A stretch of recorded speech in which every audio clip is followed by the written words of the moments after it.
स्वातंत्र्य मित्रांनो आपल्याला सहज मिळालेले नाही। यासाठी अनेक वीरांचे जीवन कामी आलेले आहे।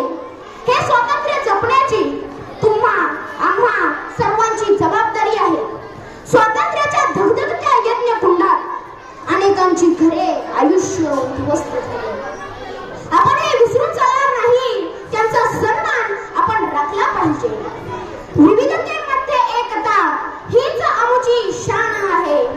विविधतेमध्ये एकता हीच आमची शान आहे। म्हणूनच गर्वाने सांगतो भारत देश महान आहे। भारत देश महान आहे।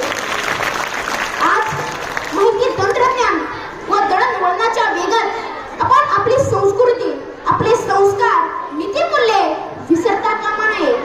आज आपल्या देशात किसानांपासून जवानांपर्यंत, शिक्षकांपासून शास्त्रज्ञांपर्यंत, उद्योजकांपासून व्यावसायिकांपर्यंत, खेळाडूंपासून कलाकारांपर्यंत अनेक वीरांनी देशाच्या जडणघडणीमध्ये वाटा उचललेला आहे।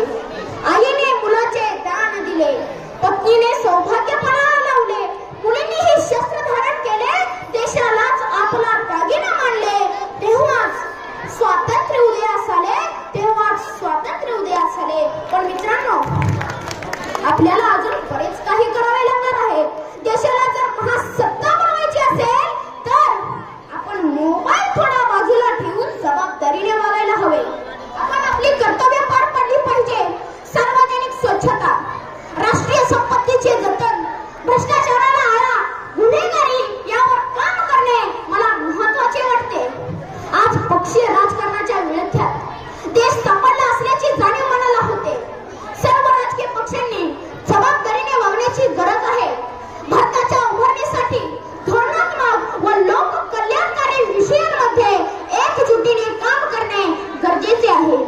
आम्ही उद्याचे भारताचे नागरिक आहोत। आम्हाला भारत निर्माणाचे कार्य करायचे आहे। जर सक्षम व समृद्ध भारत घडवायचा असेल तर सामाजिक वातावरण निरोगी राहायला हवे। ही जबाबदारी या देशातील प्रौढ नागरिकांची आहे।